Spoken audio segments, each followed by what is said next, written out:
이 세상에는 우리가 상식적으로 쉽게 이해할 수 없는 불가사의한 일들이 많이 있습니다. 그 중에도 유대인들이 예수를 십자가에 못 박아 죽였다. 이건 정말 불가사의한 일 중에 불가사의입니다. 유대인들은 수천 년 동안 메시아를 기다렸어요. 지금도 예루살렘 서쪽 벽에서 통곡의 벽에서 메시아를 기다리고 있습니다. 성경의 계시대로 예수님은 성경에서 계시한 대로 그렇게 이 땅에 오셨어요. 또 유대인들이 그렇게 바라던 대로 많은 표적과 기사를 행해서 유대인들도 예수가 메시아임을 믿고 누가복음 12장 1절의 기록처럼 무리 수만 명이 예수를 쫓았습니다. 그런데 그 예수를 유대인들이 죽인 거예요. 그들이 기대한 대로 표적과 기사를 행하신 게 아니야. 수많은 불치병자들을 고치시고 또 벌떡 5개와 물고기 2마리로 5천 명을 먹이시는 기사를 행하시고 떡 7개와 생선 2마리로 4천 명을 먹이시고 나인성 과부의 아들을 죽은 걸 살리시고 죽어서 장사된 지 날이 돼서 썩은 냄새가 나는 나사로를 살리시고 그야말로 유대인들이 바라던 대로 메시아가 오신 거예요. 그런데 그 메시아를 유대인들이 죽였어요. 앞달락에서 기록하는 것처럼 장로들과 대제사들과 서기관들이 어느 한 사람의 편견된 생각으로 죽인 게 아니야. 유대인들이 그렇게 멍충이들이 아니야. 그런데 이렇게 자기들도 메시아를 인정할 수밖에 없는 예수를 결국 자기들 손으로 죽인 거예요. 왜 그랬을까요? 메시아는 하나님이 보내신 하나님이면서 동시에 인간이에요. 그러니까 메시아는 당연히 하나님이 주신 율법, 계명을 지켜야 되는 게 당연한 거죠. 그런데 이렇게 표적을 행하는 걸 보니까 틀림없는 메시아인데, 근데 반대로 다른 쪽은 하나님의 계명을 완전히 무시하는 거예요. 가장 대표적인 예가 안식 계명을 범하신 거예요. 신관계 계명 중에 가장 중요하게 여기는 게 안식 계명인데 유대인들은 안식 계명이 얼마나 중요하냐? 그때는 말할 것도 없고 지금도 그래. 지금도 안식일 날 예루살렘에 가보면은 안식일 계명을 하면은 그냥 철저하게 제대로 지킬까? 그래서 굴뚝에 연기도 내지 마라. 그랬다고 그래서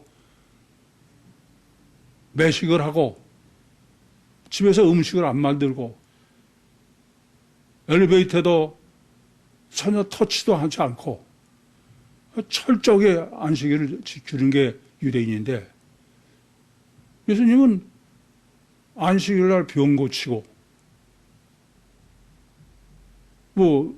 밀밭 사이로 지나면서 제자들이 밀을 비벼서 먹고 누가복음 13장에 회당장 말대로 아니 다른 날도 얼마든지 있지 않냐. 그럼 다른 날 와서 병을 고치든지 그렇지. 왜 하필이면 안식일 날 그러냐. 이해가 도저히 안 되는 거예요. 저 사람이 만약에 하나님이 보낸 사람이라면은 그러면 하나님의 계명을 어길 리가 없다. 그렇지 않습니까? 그것뿐이 아니에요. 하나님은 네 부모를 공경하라. 살인하지 마라. 간음하지 마라. 덕질하지 마라. 거짓 증거하지 마라. 저렇게 말하면 선하고 의롭게 살라 이거예요. 근데 예수님은 세들과 죄인들을 영접하고 그리고 선하고 의롭게 살라고 바둥바둥대는 바리새인들이나 사회관을 향해서는 이 독사의 자식들아 그렇게 정죄하시는 거예요.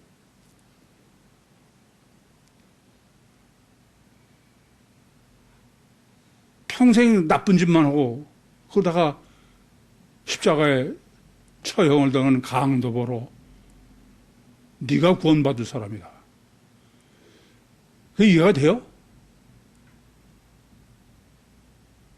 그게 예수가 옳은 거예요?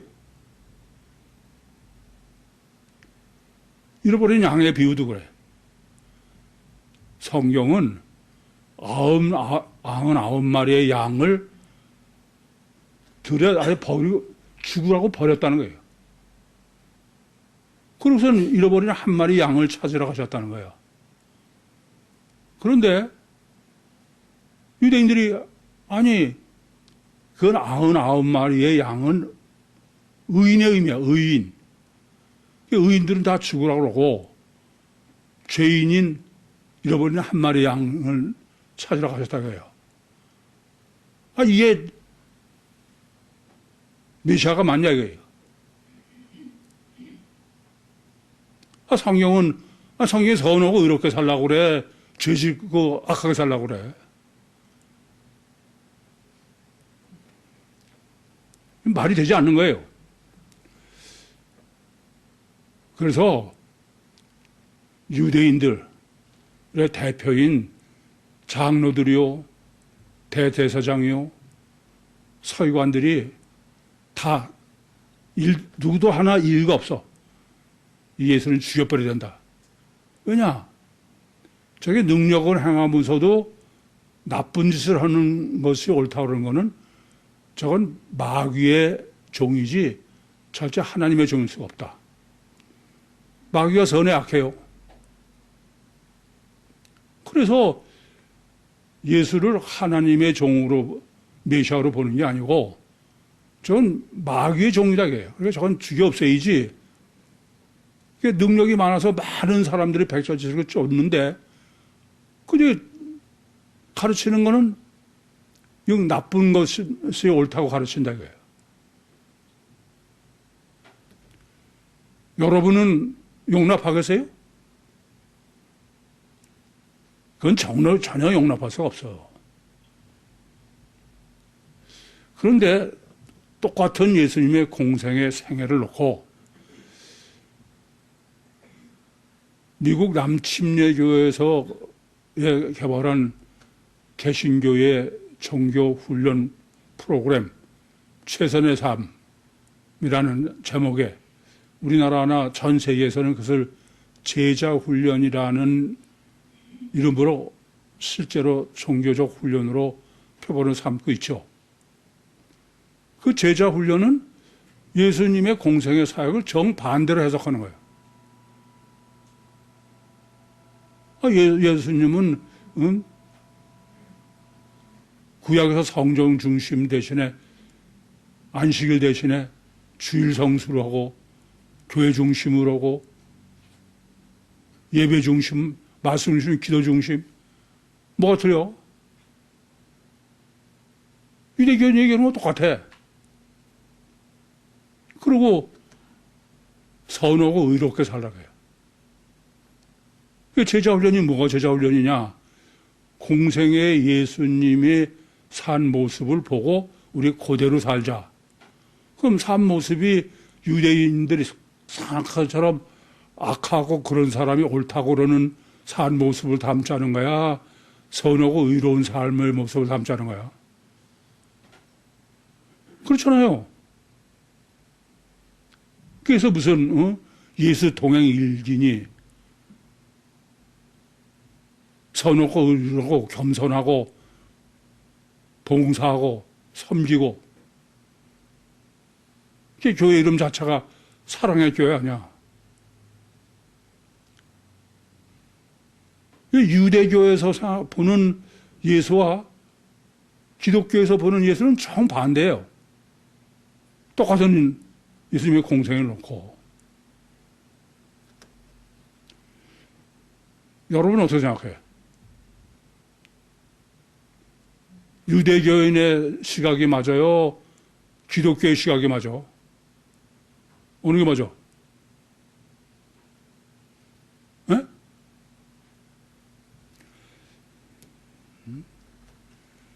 제가 보면 정말 한심하게 이를 데가 없어.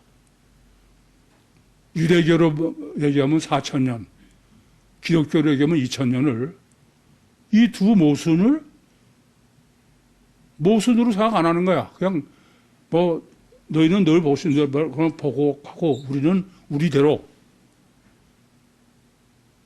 그게 한 분 예수의 해석이 맞는 거예요? 정반대인데? 어디 오늘 기도하셨는데 왜 그래? 어느 쪽이 맞는 거야?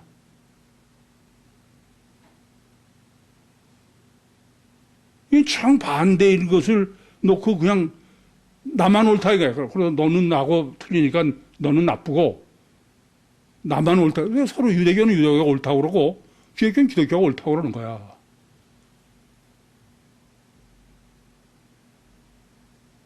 왜 그래요? 이 문제를 2,000년, 4,000년이 지나도록 그냥 내버려 두고 있으면서 뭐 내가 진리의 말씀을 어쩌고 정말 웃기는 얘기야. 그건 왜 그러냐? 왜 그래요? 뭐라고? 예수를 다른 채로 크게 얘기해봐. 예수를 다른 채로 봐서 그렇습니다. 여보세요. 맞는 것 같아도 아직 멀었어.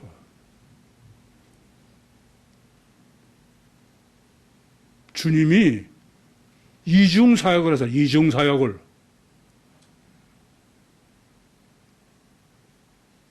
무슨 말씀인지 아시겠어요?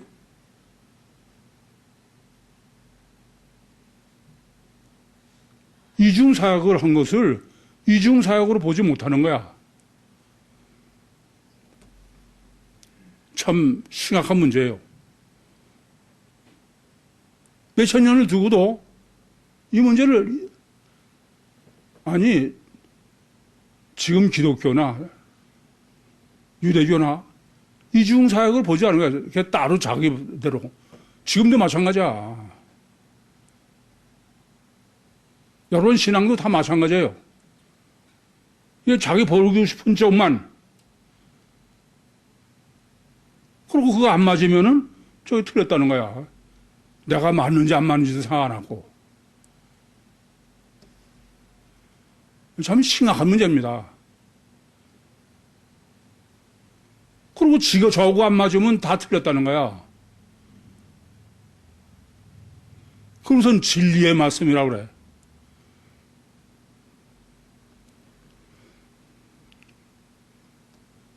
왜 그러냐? 왜 이중사역을 하시느냐? 이게 문제죠. 하나님은 사람을 이중체로 창조해 놓으셔서 그리고 육체 우선 이중체의 주체는 초월적 영이 되게 해놓으시고선 그 주체의 영은 감추신 거야. 그룹토 전혀 누구도 모르게 심지어 예수님도 모르게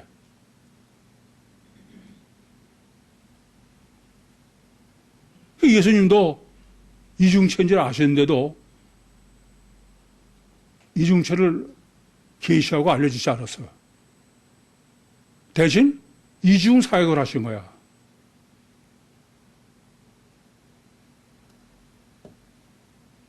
그러니까 그러니까 한쪽에서는 겉에 육체 사람으로서의 사역을 하시면서 한쪽으로는 철저히 영적 사역을 하는데 그 주체인 영적 사역은 설명해서 알 수 있는 얘기가 아니야. 보여줄 수 있는 것도 아니야. 그건 기껏 할 수 있는 것은 표적을 행하시는 수밖에 없어. 근데 표적 가지고는 이중체를 알 수 있는 사람은 세상에 아무도 없는 거야. 가장 심각한 문제는 사람을 성육신하신 주님 메시아를 이중체로 창조하신 점입니다. 그래서 오늘 본문도 지금 토태로 시작되는 것은 이해는 토태인데 그것은 앞단락에서 예수님을 지금 장로들과 대제사장과 사회관들이 예수를 죽일 수밖에 없는 것은 그 사람들은 단일체의 가치관을 가지고 있으면서 이중체를 전혀 이해하거나 알 수 없다 이겁니다. 그래서 예수님은 이중 사역을 하실 수밖에 없어. 이중 사역을 하는 것을 지멋대로 보는 거야. 보고 선택적으로. 그래서 지금 주 예수 요한복음 17장 3절 말씀처럼 영생은 곧 유일하신 참 하나님과 그의 보내신 자 예수 그리스도를 아는 것이다. 유구선 이중체의 주체가 삼일체 하나님이신 그걸 아는 거래요. 히노스코. 이중체의 신임 메시아는 어떤 분이냐? 신임 메시아는 하나님이면서 동시에 인간이야. 어떻게 하나님이면서 동시에 인간이냐? 요한복음 1장 1절부터 3절에 제시한 것처럼 태초에 말씀이 계시니라. 이 말씀이 하나님과 함께 계시니 이 말씀은 곧 하나님이시니라. 그가 태초에 하나님과 함께 계시고 만물이 그로 말미암아 지은 바 되었으며 그가 없이는 아무것도 된 일이 없다. 이렇게 삼일체 하나님이니까 하나님이 존재하실 때부터 주님은 삼일체 하나님이 계신 거예요. 그렇게 오시다가 2000년 전에 육신의 옷을 입으신 거야. 그래서 이중체예요.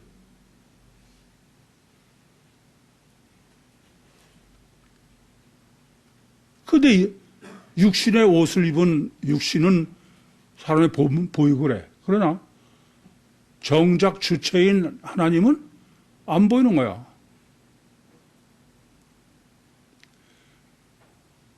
그것을 어떻게 알게 하느냐? 알게 할 방법이 없어. 하나님도. 알게 하는 것은 육체는 표적이나 그런 거 행할 수 없어. 근데 그런 예수님이 표적을 행해.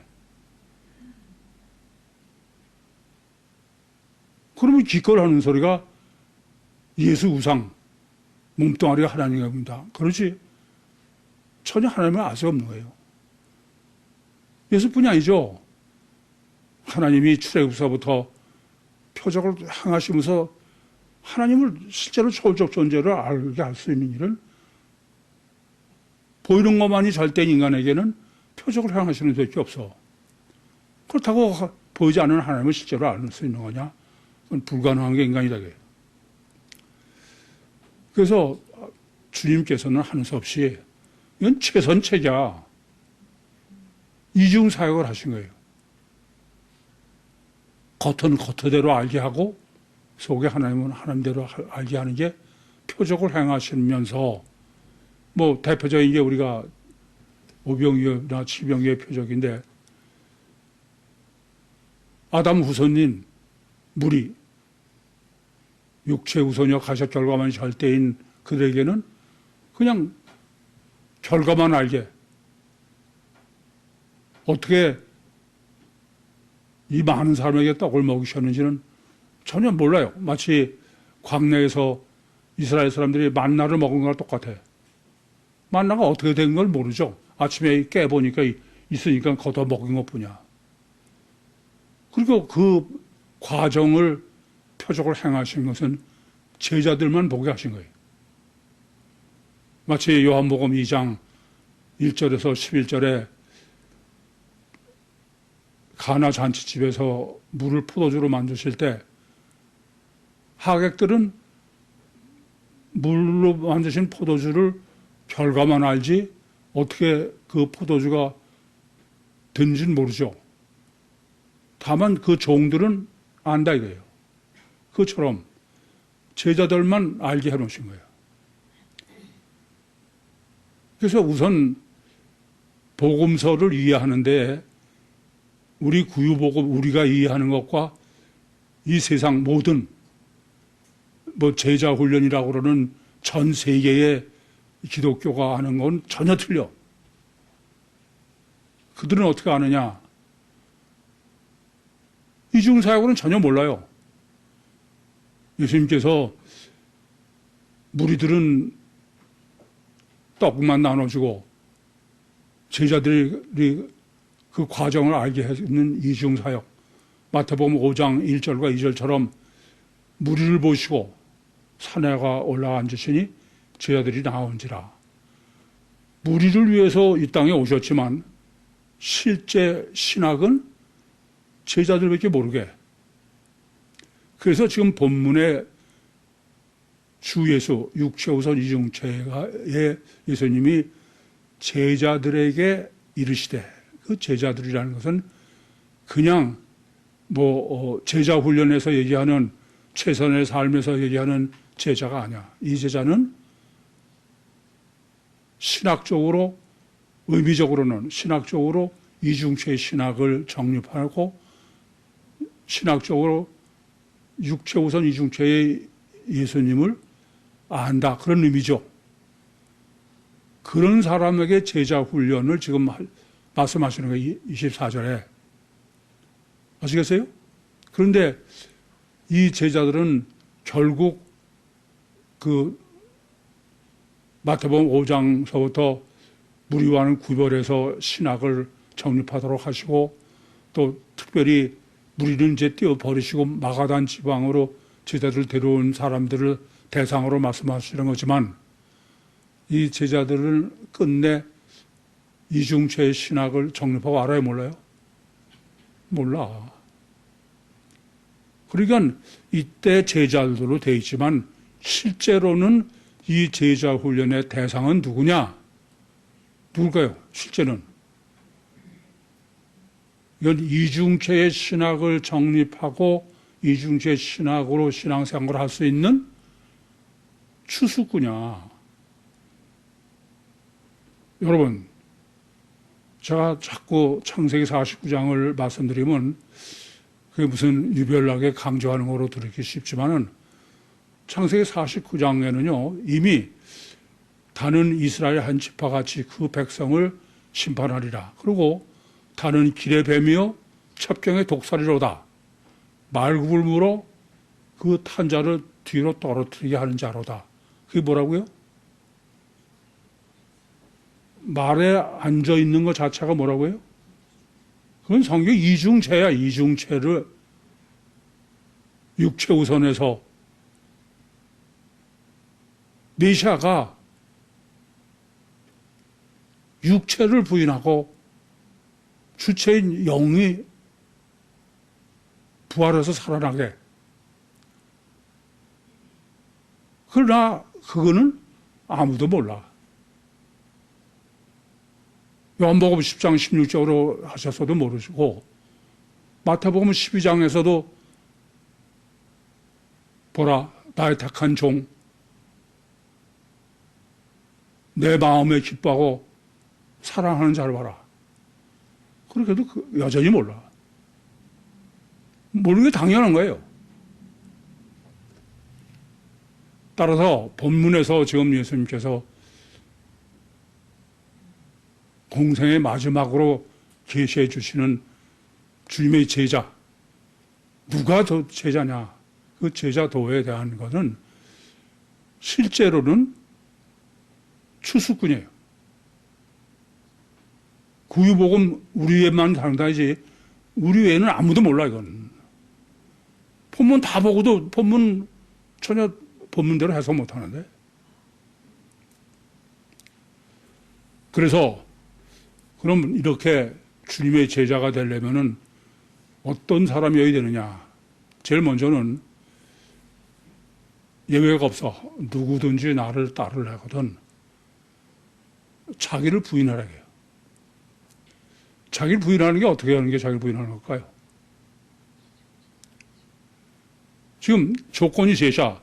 자기를 부인하고 자기 십자가를 지고 그리고 주님을 쫓는 거야. 이게 제일 첫 번째 자기를 부인하라는 거야. 그러면 여러분이 이제 주님의 제자야. 그러려면 자기를 부인하라는 게 어떻게 하라는 게 자기를 부인하는 거예요. 막연하게 자기를 부인하는 겁니까? 예? 이게 가장 중요해. 자기를 부인하지 못하는 사람은 그건 절대로 주님의 제자가 될 수 없어. 자기를 부인하라는 말은 자기를 의심하라게. 네가 아무리 옳다고 생각하고 하러도 그게 옳다고 여기면 그건 안 된다게. 저는 그래서 늘 그걸 백치가 돼야 돼. 이게 가장 어려워.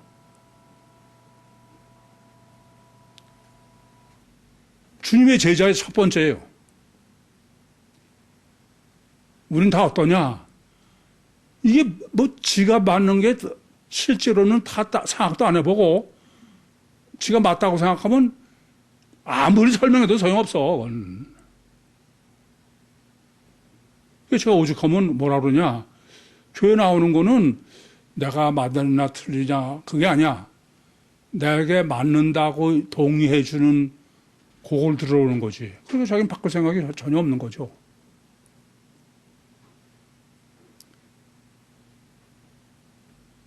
제가 목회자로서 사명은 저는 성경을 항상 하나님 성경을 잘못 해석하지 않게 해주십시오. 그게 제 기도예요. 그래서 제가 지난번에 설교할 때도 이게 틀림없다. 그렇다고 이번에도 하면 아니 그때 거 다 백지라고 다시 틀릴 수 있다. 잘못될 수 있다. 왜요? 사람이라는 게 어떤 존재입니까? 가사 제가 가끔 듣는 예입니다만 제가 저 문 밖에서 어떤 것을 새까만 걸 봤어. 지금 새까만 걸 보고 들어왔다고요. 다른 사람이 내가 까맣다니까 아니야 그거 하얘. 어느 게 맞아요? 에? 나는 틀림없이 까만 거를 보고 왔어. 가사 카메라로 사진을 찍어가지고 왔다 그럽시다. 봐 까맣지. 근데 그 사람은 아니다 하얗다. 어느 게 맞아요? 하얄 수도 있어 얼마든지.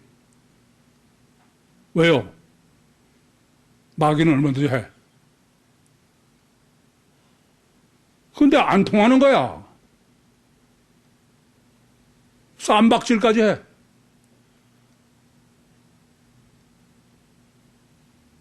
감옥에서 얘기지만 아니 전철의 한쪽 문이 3개냐 4개냐 3개일 수도 있고 뭐 4개면 어때?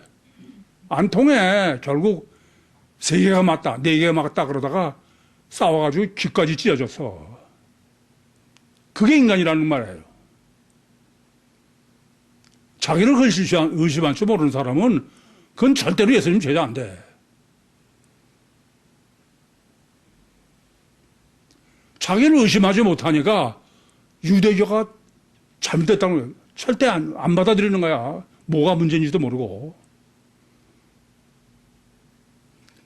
가장 문제된 거예요. 내가 백치를 해요. 두 번째는 자기 십자가를 지고. 우리는 남이 십자가를 져야 옳은 거로 생각해. 주님은 자기 십자가 지라는 거야.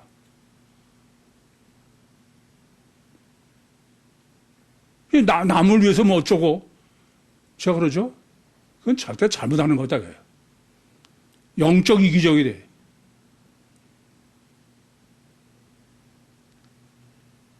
남이 십자가를 지면은 다른 건 다 안 지고도 잊어버리고 잘났다고 그러는 거죠. 그냥.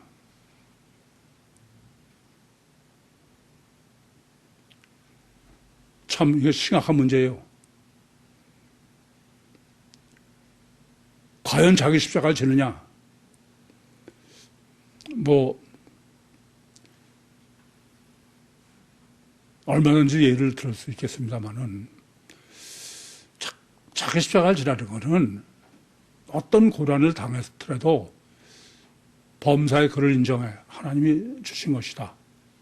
또 항상 기뻐하라, 쉬지 말고 기도하라, 범사에 감사하라, 그래라. 그 말씀이에요. 근데 보통 때는 그게 되더라고.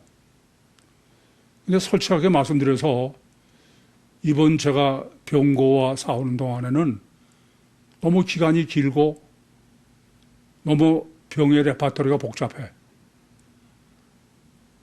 1년 반씩이나 2번씩이나 고관절로 수술을 해야 되고 봉화지감염인가로 입원해서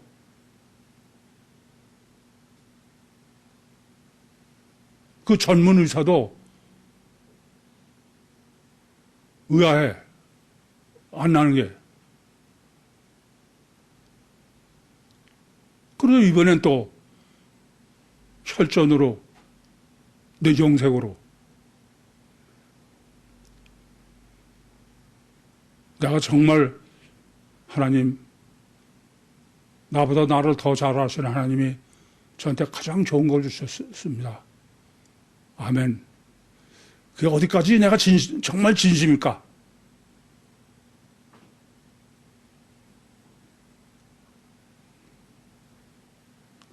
뭐 적당하게 그냥 하고 넘기는 십자가 가지고서는 그런 얘기가 하면 안 돼.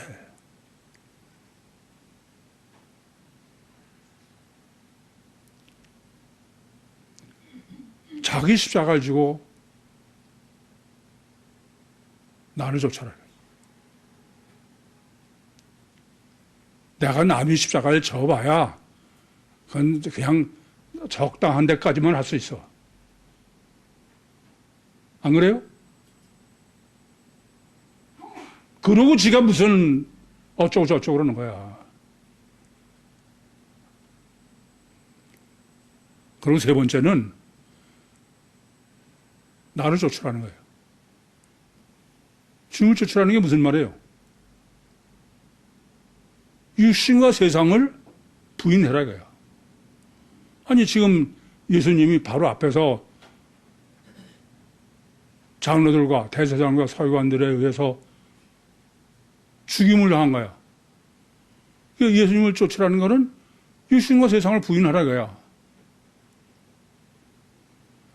아니 그렇게 해서 고난을 겪고 났고 그랬더니 쨍하고 해가 떴다. 가사 욥처럼. 이거 더 처절해. 쨍하고 해가 뜨는 게 아니라 죽어버려라 이거야. 육신과 세상을 부인하라 이거야. 정말 어디까지 아멘 할 수 있습니까?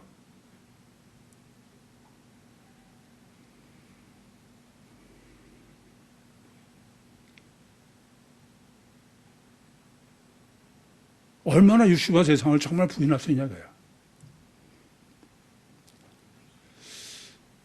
이 본문 24절은 전전 정말 특별한 본문입니다. 이미 아시는 대로 제가 목회자의 사명을 받았다라고 자꾸 여겨줘서 그래도 전 하나님한테 전 주님이 저를 틀림없이 목회자로 부르셨다는 증거를 주셔야지 그렇지 않고는 전 목회자 나 못하겠습니다. 그랬더니 본문 마태복음 16장 24절을 주신 거예요. 참 고민 많이 했어요. 근데 제가 내린 결론은 육신과 세상을 부인해라, 포기해라. 그럼 육신과 세상에서 내가 할 게 아무것도 없어. 결국 아멘 죽겠습니다.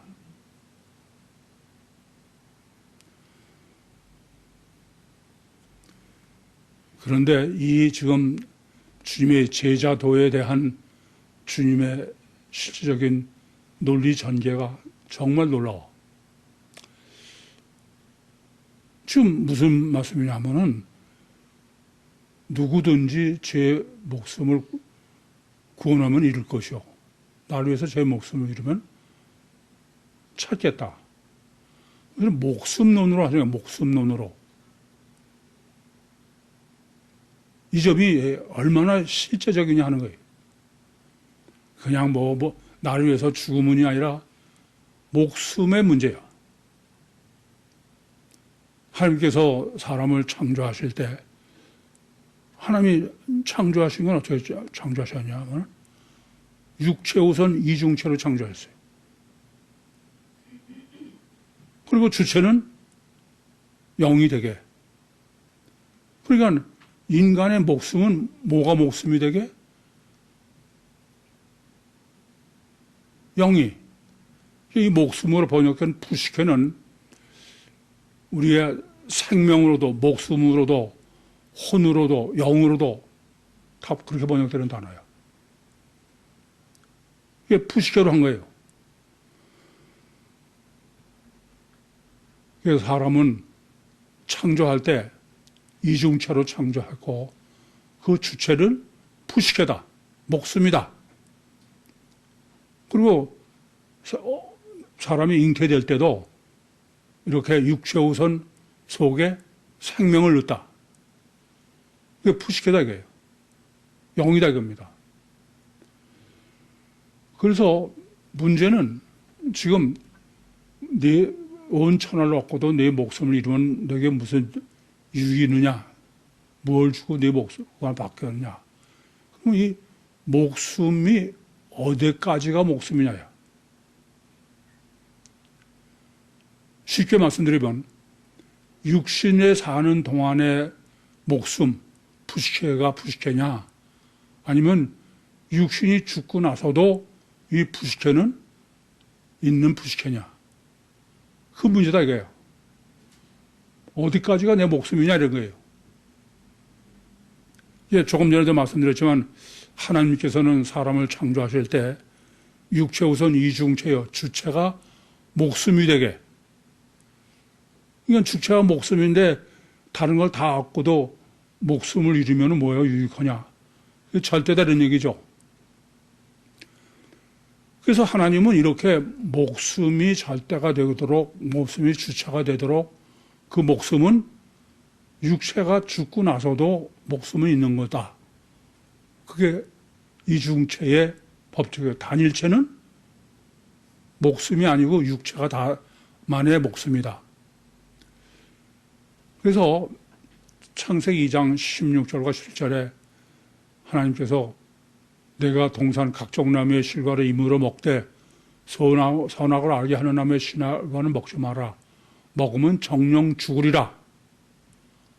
그러면 이때 죽으리라는 게 육신의 목숨만이 죽는 거냐 아니면 진짜 목숨이 죽는 거냐 하는 문제입니다. 원자가 뭐예요? 이 근본 원죄론이 원죄는 거짓말의 명수인 요한복음 8장 44절에 마귀가 꼬시는 거야. 너 선악과를 먹는 날에는 내 눈이 밝아? 육체가 하나님이 영생한다는 얘기죠. 그래서 육체 우선 가시결과가 절대요 자기중심적인 마귀의 기름 부분 받은 거야. 그래서 인간은 원죄를 범한다는 것은 실제의 하나님의 창조의 목숨은 육체가 죽어도 목숨은 죽지 않는다는 얘기예요. 초월적인. 그런데 마귀는 육체 죽으면 목숨도 끝나는 거야. 그러니까 목숨은 육체까지다. 이해되세요? 무슨 말씀인지? 하나님은 목숨은 육체까지가 아니라 죽고 나서도다. 그래서 더 간단하게 말씀드리면은 죽고 나서도 하나님과의 관계를 가질 수 있으려면은 살아있어야 돼. 목숨이 있어야 된다고요. 부식해가. 근데 목숨이 없으면 하나님하고는 인격이 없으니까 관계가 할 수 없죠. 그러니까 다르게 말씀드리면 원죄는 인간 관계가 전부다. 그리고 하나님이 설계하신 인간의 생명은, 목숨은, 하나님은 죽고 나서라도 육신 후에도 하나님과의 관계가 목숨이 있어야 된다. 인격이 있어야 된다. 살아있어야 된다. 이해됩니까? 그게 사람 창조의 설계다 이겁니다. 그래서 이 둘의 문제인 거예요. 참 이게 법문에 놀라운 거는 우리가 도대체 그 육신의 삶이 다냐? 육신 후에 내 영혼이 사느냐 죽느냐 있느냐? 그거를 가지고선 지금 예수님의 제자가 되려면은 생각해 보세요. 만약에 단일체로 육체가 있는 동안만이 내 목숨이고 있고 육체가 죽고 나면은 내 목숨은 없어. 그러면은 주님이 말씀하는 제자의 길을 내가 갈 수 있어 없어요? 미쳐서 뭐하러 가? 근데 만약에 목숨이 죽고 나서 있으면은 그러면 죽고 나서의 목숨을 위해서도 살아야죠. 그래 안 그래요? 이해됩니까? 그래서 그것을 주님은 목숨론으로 해. 예, 이제 이따 강의 시간에 정립할 문제입니다만은 사실은 가장 이게 심각한 문제예요. 뭐가 심각한 문제냐면은 우리가 삶의 육신이 다다. 그러면 어떻게 할 거냐, 이게. 근데 육신이 다가 아니고 죽고 나서도 내 생명이 있다. 그러면 얘기가 틀려. 그래, 안 그래요? 이게 지금 그 논리입니다. 그러니까 이게 막연하게, 피보검자처럼 죽고 나서 예수 피로 제사함 받으면 천국 간다. 그런 논리가 아니야. 과연 살아있느냐? 죽느냐? 그런 측면에서 제자 훈련을 최선의 삶이다. 그런 제목으로 정립한 건 대단히 중요하다고 생각해요. 우선 우리의 육신의 삶이 전부든 아니면은 육신 후에 사후의 세계가 있든 어쨌든 우리가 살아있는 동안은 최선의 삶을 살아야죠. 이거부터 확실해야 돼. 아시겠어요? 아니 육신으로 다 살고 죽고 끝난다 이거야. 그렇다 하더라도 육신을 잃는 동안에는 최선으로 살아야 돼. 그래 안 그래요? 만약에 육신을 죽고 나서도 천국에서 또 살아야 된다 그래도 육신을 잃는 동안에는 최선을 다해서 살아야 돼. 최선의 삶이다. 그래. 저는 이 점이 우선 가장 중요하다고 생각합니다. 만약에 육신의 삶이 다야 한 번밖에 살 수 없어. 하나님이든 사람이든. 그렇다고 한 번밖에 살 수 없는 육신의 삶 이후에 뭐든 간에 그 육신의 삶은 최선으로 살아야죠. 그렇지 않습니까? 아직 가보지도 않았지만은 최선의 삶은 저는 그래서 그 신나는 학교나 놀이학교를 할 때 가장 중요한 게 어린애를 최선으로 살려. 어려서부터. 그냥 어영부영 살면 안 된다 그래요. 이게 가장 중요해. 열심히 살아야지. 그런데 실제에 좀 점평하는 것 같지만 실제는 영적인 속성으로 키우면은 정말 열심히 살아. 그 영적인 속성을 갖지 않게 큰 애는 당할 수가 없어. 박 집사 큰딸 얘기야. 둘이 동갑내기야. 근데 영적으로 사는 애는 지 딸의 10배를 사. 얼마나 열심히 사? 10배는 산다는 거야, 10배를. 예, 제가 신나는 학교의 기준 중에 하나는 오늘 안 죽으면 내일 죽으면 그거 안 돼. 전부 내보내. 안 돼. 정말 열심히 해야 돼. 최선을 다해야 돼.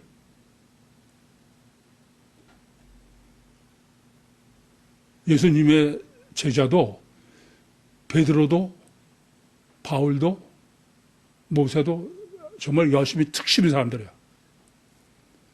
우선 열심히 특심인 사람으로 살아야 돼. 살게 키워야 돼.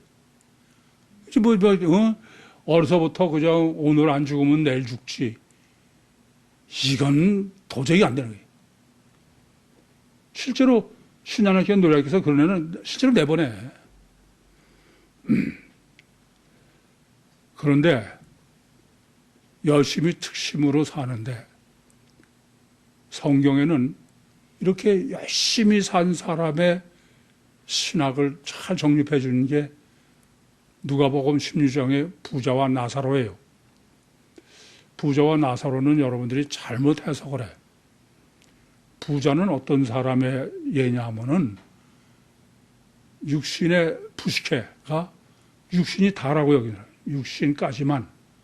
그래서 육신의 삶을 보통 열심히 산 사람이 아니야. 부자는 재벌이 되고 학자가 되고 대통령이 되고 선하고 의롭게 사고 부자 청년처럼. 아시겠어요? 그게 부자의 예지 그냥 뭐 어쩌다가 유산을 받아서 부자고 그런 뜻이 아니야. 육신의 삶을 어떻게 살았다? 육신을 최선으로 산 사람이야. 그러면 나사로는 어떻게 육신을 어떻게 살았을까요? 어디 24년 나사로는 어떻게 살았을 것 같아? 이거 보세요. 나사로도 육신의 삶을 최선으로 산 사람이야. 오늘 안 죽고 뭐 내일 죽고가 아니야. 근데 어떻게 최선으로 살았냐? 부자는 육신의 삶이 다다 이거야. 부식해가. 그래서 최선으로 그냥 공부도 열심히 하고 그렇게 해서 세상에서 성공한 사람이야. 근데 나사로는 열심히 최선을 다해서 살았는데 이 세상에서 을 위해서가 아니라 부식해가 천국까지. 이해돼요? 무슨 말이지? 오늘 본문대로 하면은 자기를 부인하고. 아시겠습니까? 부인하기가 더 쉬워?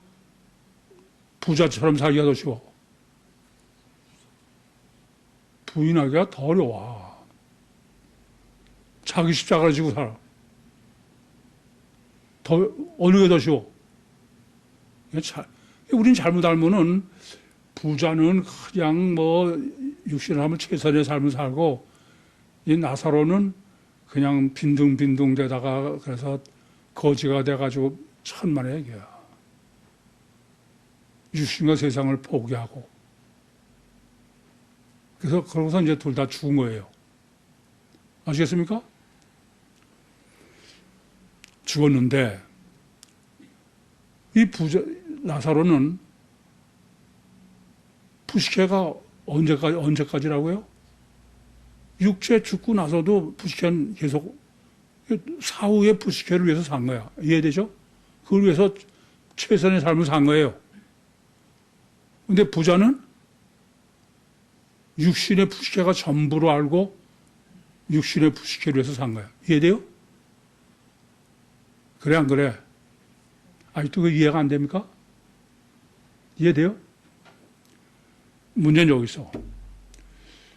우리는 육신의 부식회를 위해서 최선을 열심히 해서 살 때, 그러면 우리는 이제 하차하면 성공하고 다 훌륭하고 그렇게 여겨. 이 부자도 그걸 목표로 해서 살았어. 그렇게 해서 육신의 부식회가 전발고 살다가 죽은 거예요. 죽고 났더니 육신에서 산 것, 제가 거둔 거, 재벌이 되고 뭐 대통령이 되고 남한테 존경을 받고 그게 나하고 아무 관계가 없는 거야. 지옥에서 뜨거워가지고 혓바닥에 물 좀 찍어, 그것도 하나도 해줄 수가 없어. 무슨 말인지 이해돼요? 우리는 살아있을 동안에 그럴듯하게 얘기를 해. 호랑이는 가죽을 남기지만 사람은 이름을 남긴다. 또 내가 무슨 하면 동상을 세워주고, 그거 다 웃기는 얘기야. 죽고 나면 그건 아무 상상도 나온 아무것도 해줄 수 없어. 내 자식이 아무리 재벌이 돼도 물 한 방울 갖다 해줄 수 없어.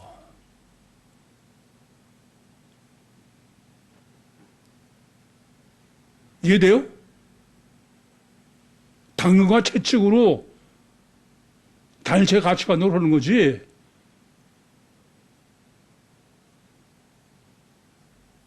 뭘 어떻게 해? 그걸 누가 보면 심장 24절에는 뜨거워가지고 자기 가족하고는 아무것도 관계가 없고 전혀 못하는 걸 아는 거야. 부모고 남편이고 형제고 자식이고 간에 다. 오히려 나사로를 보내가지고선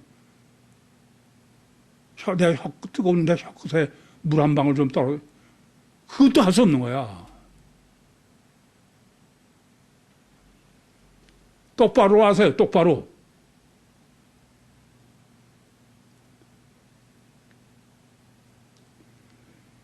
그래서 열심히 살으세요. 그런데 하나 잊지 마세요.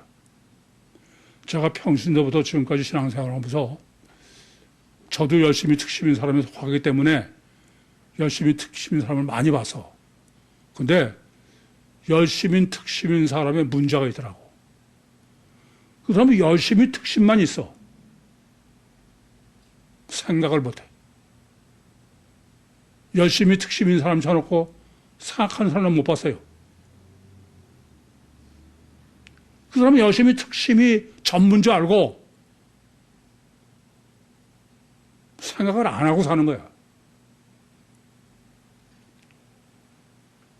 저는 태어나서 걸음마를 시작하기 전서부터 내가 열심히 특심하게 만들어. 그러나 하나 더. 반드시 생각해야 돼. 생각하는 사람으로.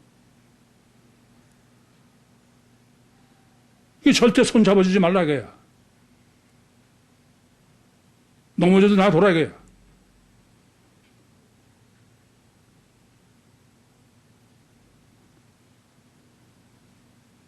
깊이 하셔야 돼. 열심히 특심이기만 하면은 저는 옳은 줄 알아. 그런 사람은 안 통해. 마이동풍이에요. 설득해봐야 소용없어. 우리가는 고착이죠. 주님이 지금 본문에서 정립해 주시려고 하는 것은 사람은 육신의 삶이 다가 아니다. 사후의 삶이 틀림없이 있다. 그거를 지금 제자도에서 말씀하시는 거예요. 그래서 장로들과 대제사장들과 서기관들에 의해서 죽고 제3일에 부활하시겠다. 근데 그 부활하는 게 실제냐? 그게 지금 본문에서 실제다 이거야. 그걸 첫째 자꾸 인자라고 그래. 인자. 인자라는 게 무슨 말이냐?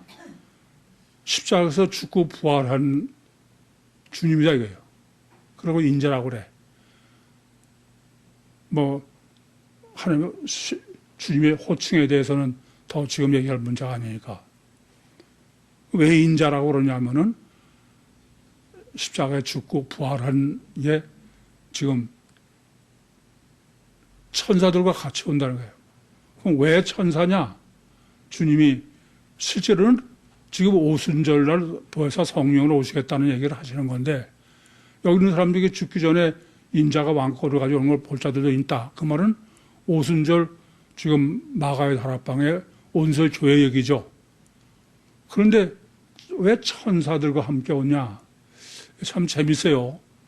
제가 영성 세미나를 인도하면서 영의 종류는 하나님의 영과 천사와 사람의 영이 있다. 근데 천사라는 것은 제가 얘기하는 영이죠.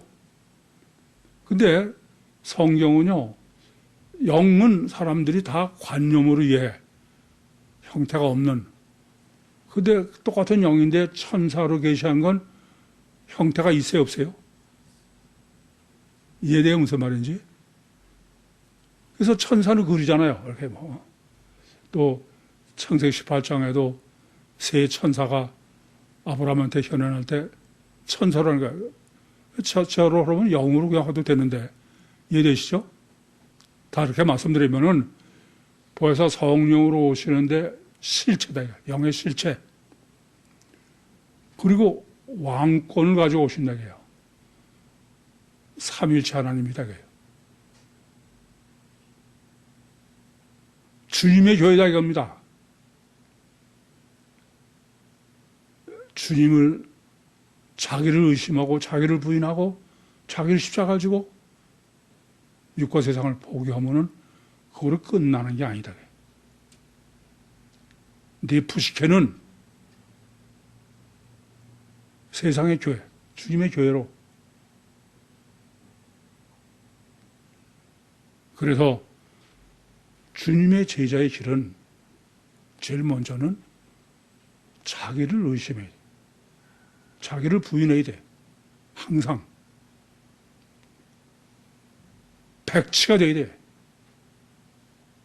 백치가.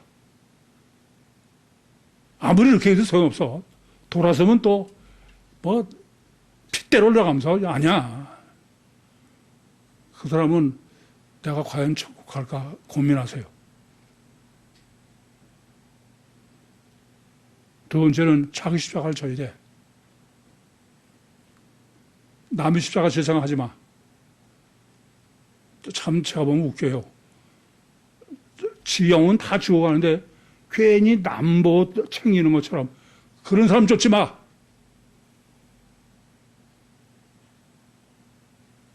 그 사람은 여전히 개신교의 제자 훈련하는 사람이야. 박애주의자야. 영적 이기주의가 돼야 돼. 그래야 믿음으로 육신과 세상을 부인하고 주님의 교회로 거듭날 수 있어요. 주님의 제자가 돼서 육신과 세상을 부인하고 부자와 나사로에서 나사로처럼 천국의 영생을 주님의 교회로 이루는 특별히 주님이 선택하신 구유 모든 식구들이 꼭 되시기를, 저는 꼭 되시기를 간절히 소원합니다. 기도하시겠습니다. 살아계신 아버지 하나님, 은혜와 사랑을 감사합니다. 여기까지 역사하시고 인도하시고 말씀하신 주님, 은혜를 대해 주셔서 주님의 교회로 거듭나서 육신과 세상을 부인한 심령 속에 천국을 이루어서 주님과 함께 영생의 복락을 누리는 구유 모든 교회가 되게 해 주시옵소서. 예수님의 이름으로 기도하옵나이다. 아멘.